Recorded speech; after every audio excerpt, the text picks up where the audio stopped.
উন্নয়নের মডেল রাজ্যে ভিক্ষাবৃত্তি বন্ধ। বাম নেতাদের মুখরোচক বুলির বাস্তব নিদর্শন প্রতিবন্ধী নিপুণ মা বাবার অন্ন সংস্থান করতে ভিক্ষাবৃত্তি ভরসা। হৃদয় বিদারক রেঞ্জবন্দি হয় কল্যাণপুর ব্লক এলাকা ২ নম্বর এলাকায়। এই রাজ্যে স্বর্ণযুগের কান্ডারিরা রাজ্যের আনাচে কানাচে মাইক উঠিয়ে বলে বেড়াচ্ছে এ রাজ্যে নাকি ভিক্ষাবৃত্তি শেষ হয়ে গেছে, এখন নাকি ভিক্ষুকার দেখা যায় না। আসলে তা শুধু কথার কথা, বাস্তবটা যে অন্য কথা বলছে। এমনই এক হৃদয় বেদনাদায়ক দৃশ্য আমাদের ক্যামেরার লেন্সে ধরা পড়ল। কল্যাণপুর ব্লক এলাকা ২ নম্বর ওয়ার্ডের হতদরিদ্র হারান বিশ্বাসের শারীরিক অবস্থার কারণে মা বিছানার শয্যাশায়ী। একমাত্র ছেলে নিপু, যার ভালো নাম নিপেন বিশ্বাস, জন্মলগ্ন থেকে ১০০% প্রতিবন্ধী। ডাক্তার সার্টিফিকেট দিয়েছে ৯০%। সরকারি তরফ থেকে ভাতা পায় একমাত্র ৫০০ টাকা। ৫০০ টাকা দিয়ে ভরা মাস চলা তো দূরের কথা, নুন আনতে পান্তা ফুরায়। তার ঠিক মতো বসে না উনুনে হাঁড়ি।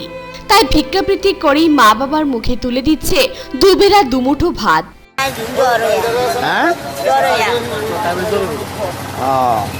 কি জ্বর হয়েছিল? কত বছর পরে?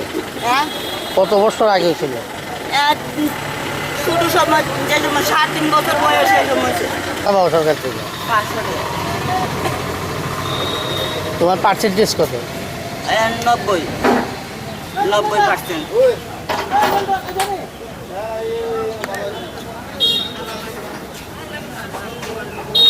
পরে আগে করতে পারবে কি আর সম্ভব নেই, মধ্যে মধ্যে কিছু সাহায্য করে আগে। আর এত আগে আমরা ভাড়াতেই আসছিল, গিলাতুলিতে আসছিল, তো গিলাতুলি সিনাই বিলে আসছিল। তারপর অসহায় অবস্থা থেকে পরে আইসে এখানে কল্যাণপুরে তার বাবা। তো এখানে আইসে পরে তো কোনো সুবিধা তার নাই, এই অবস্থা মানে